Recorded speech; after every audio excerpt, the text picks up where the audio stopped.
Tim, thanks for coming on the show, mate, and taking some time out of your busy schedule for me. No worries. Thanks for having me. For our listeners, can you just give a bit of a background on yourself before we get started? So I'm a sports physio by background, graduated in Australia 2002.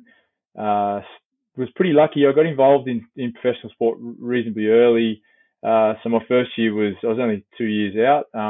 And back then, football programs were pretty small. Like they really only carried sort of one physio, as where these days there's sort of, big groups of teams. So to get a gig pretty early, it was like 2004. I was pretty lucky with that. So I worked pretty much non-stop in professional sport till sort of end of 2017, and worked across most of the football codes. So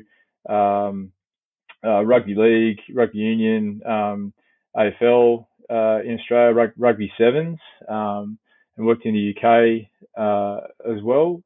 I started a PhD in 2012, which was kind of looking at return to sport after an ACL, and I finished that in 2016, and then kind of off the back of that, formalised a program which we call Pitch Ready, which is sort of trying to pull all that into kind of pre-injury injury reduction sort of strategies and return to sport testing afterwards. So pretty much that between that and we've got a private practice here in Canberra in Australia called ACL Rehab. That's basically how I fill my time now. Yeah, a lot of experience in a large variety of sports and areas there, mate. And I remember specifically about the research before we spoke today that a PhD wouldn't have been on your radar a while ago, right? I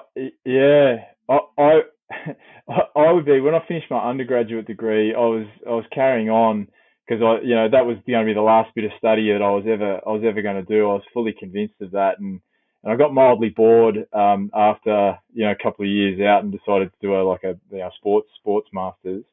But I would be literally the last person that you would sort of pick to do a sort of higher degree research, and literally just kind of fell into it. Had an orthopedic surgeon one day just ask me, for some rehab protocols because he wanted to sort of pass it out to physios. Just it sort of lacked a bit of structure in terms of how things were kind of derived, and I didn't really feel comfortable doing that unless I had some kind of validation behind what I was kind of pushing across. And it grew from this really small sort of thing where you realize, okay, well, to do that, you need some rigor around equipment, and the only place that had a lot of those bits of equipment was the university, and the only way a university was going to do that is if you did it as a higher degree research. So I just went from this tiny little corridor conversation into kind of a full-blown sort of 4 and a bit year project. Yeah, I think for me that's one of the most exciting things about our career path is that there's so many avenues you could explore. But just while we're on it, what are your reflections on doing a PhD for those thinking about doing one now? I think if you pick the right topic, it can be one of the best experiences of your career. Like I really enjoyed mine. Hated my undergrad physio degree because there were plenty of parts of it that I just had no interest in. Masters was a bit better because it was sort of more aligned with the field that I wanted to. But the PhD, you obviously you set the pace and you set the agenda. So I think if you do it for the right reasons, like I said, I didn't want a piece of paper. I didn't want to be a lecturer at a university. So mine was purely born out of wanting to kind of get more knowledge. And if you do it for that reason, I think it can be really really enjoyable. Yeah, I'm doing my sports masters at the moment, and I definitely enjoy it more than my undergrad, and I'm sure I'll do a PhD at some point, but it still remains quite elusive to me. So it's interesting to hear your insights about what a PhD involves and your story and your journey into studying it. And it's really like a PhD. When you start it, you think that you're going to have all the answers by the end of it, but really all it does is just teach you that you really don't really know anything. And really it's all the things that come after the PhD which I think are the most rewarding clinical. Like it really just teaches you the process of understanding research and all the little bits and pieces that kind of go into it. So it's really an education in itself. It gives you the background as to the state of play within that particular field that you're going to attack, and really it's everything that comes after that is is really quite enjoyable because you sort of diving right into an area that you have an interest in. No, that's great insight that I'm sure a lot of our listeners thinking of or in the process of doing a PhD will find valuable or relate to. Certainly around the ability to critique research. And one of the benefits I found from doing this podcast and chatting to professors, postdocs, PhD students is they all have that ability to critique research to inform their practice, which I think, as reflected in what you're saying, is where the benefit comes from.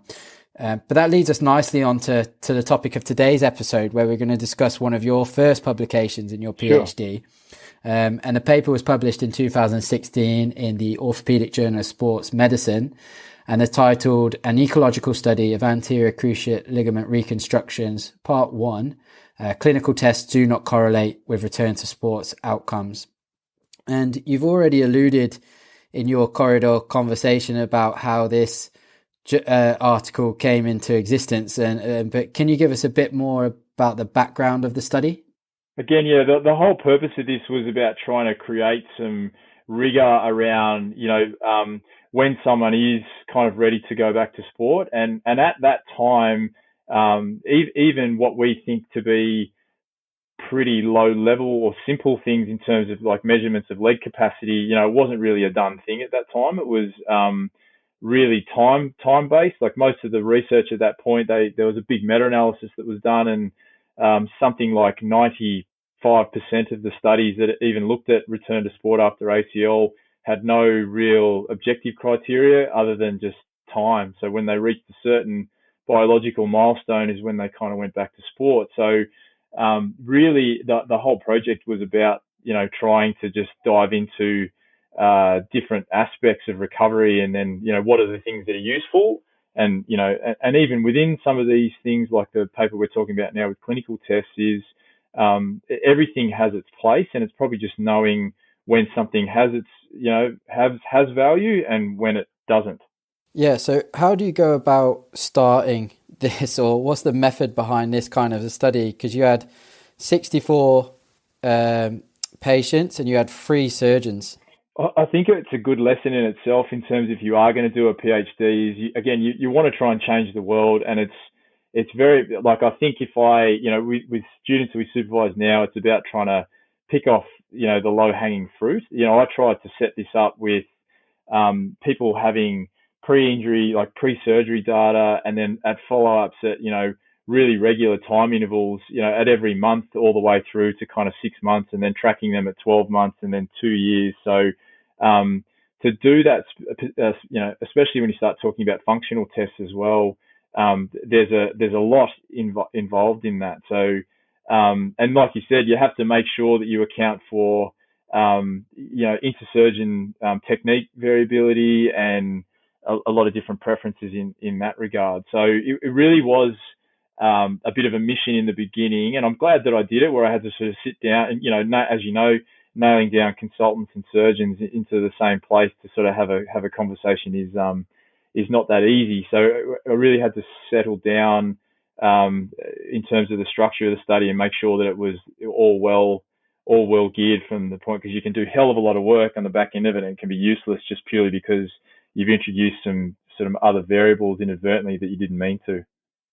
Yeah, it certainly shows the level of complexity that goes into organising and conducting a study like this.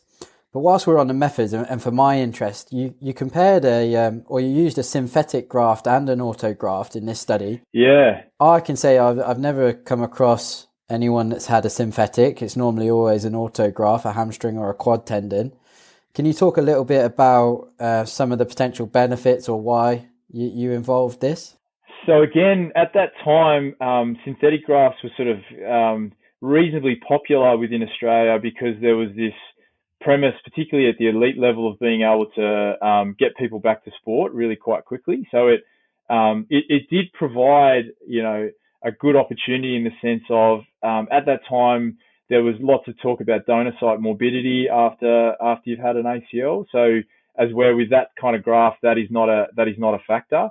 You're not necessarily relying on biological healing because it was supposed to be, strong enough to tow a boat with straight away. So a a lot of the progressions with that particular kind of operation were geared towards just functional recovery. So it actually did provide some nice segues into like just how recovery is derived, because you didn't have things like biological recovery, donor site morbidity, all these other things that sort of get blamed for a lot of the influences with recovery after an ACL. Yeah, you can certainly see the logic behind that theory. I know you did a paper, or you contributed to the paper that compared the two alongside this one, I'm sure. Was there a difference in outcome using a synthetic or an autograft? I'm assuming not, considering majority of reconstructions remain to be an autograft. No, so when you look at the trajectories of all the different kind of aspects of it, they both went at basically the same period. So basically how they started very much dictated. So if they were in a really good state before the operation, they just went at this nice sort of linear improvement generally across the board. The autografts sort of did the same thing. It was really about the level of function that they had beforehand, probably dictated a lot of that, as opposed to, one person had an autograft, so they had donor site morbidity, and theirs was going to be really different to someone that had a synthetic graft. Yeah, I think that reflects today's standards, where there's so much emphasis on prehabilitation and building up strength and function before the surgery, as opposed to the argument between which graft is better or has better outcomes. There's a lot more of a stronger argument that the stronger you are before you go in, the better you'll do. And each of the donor sites has a subtle nuance in terms of how you manage the rehab. Like patella tendon, then they're going to be a bit more sensitive to kind of compressive load at the knee, so just managing that. Hamstring obviously has deficit in terms of kind of knee torque, knee flexion torque. So it's there's some subtleties to it for sure, but good programming means that you're basically kind of chasing all those aspects anyway for mine. So for me, donor site is not a big thing at all. It's more some of the technicalities of tunnel placement and those sorts of things. Yeah, fantastic. So staying on the methodology then, what clinical outcomes did you use, or clinical tests did you use to compare throughout this study, and the different time points that you used them? So it was very much subjective recovery. There was activity levels rolled into it as well, and a lot of the sort of commonly derived like clinical tests, joint effusion, range of motion, stability of the knee, like all the things that a physio would classically sort of look at in terms of how they would classify a clinically stable knee. And we actually did instrumented laxity of all the knees as well. So we used a KT1000, just for instrumented sort of AP laxity of the knee, and did that at all the stage periods along the way as well. So it was actually sort of measured laxity of the knee. Yeah, so a lot more objective rather than just doing a Lachman's and grading it if it's lax or not. It's a lot more specific. Definitely, yeah. It was all, again, even clinical can be a subjective thing by nature, but it's ours was probably as objective as it can be. There's the IKDC is a standardized scoring system for clinical assessment of the knee, and we use that as well. Brilliant, yeah. And what were the findings then, mate? What were the results of this, and what can you draw from the study? The long and short of it was that, we looked at how all these tests compared, and then followed them up over a 2-year period to see, how that matched up to,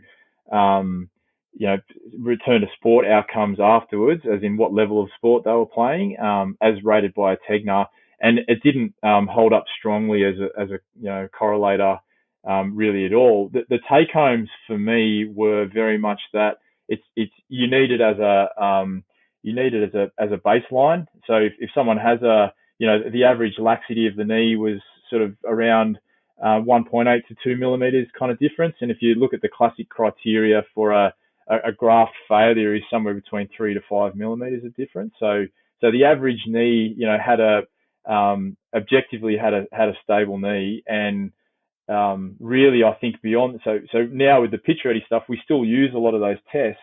And what I'll say to the athlete is, I'm not expecting anything to jump up and down here, but it's more about building a picture so that on the back end of it, you can explain away, people will throw out all sorts of different reasons as to why someone's going well or not going well. And, even they'll talk about inability for the knee to tolerate bend, and they'll say it's because they've got a stiff ankle and, those sorts of things. So it's not that a knee to wall for an ankle is an amazing sort of return to sport test after an ACL, but it can help you to, on the back end of it, when you start going down the pointy end of movement preferences and some of these things, as to being able to explain why someone does something in a particular way. Is it just purely because they don't have good range in the knee, or they have an unstable knee or an unhappy knee, any of those sorts of things? So the real take home for me was that a lot of those things aren't rocket science at the back end from return to sport, but being able to categorically say that they are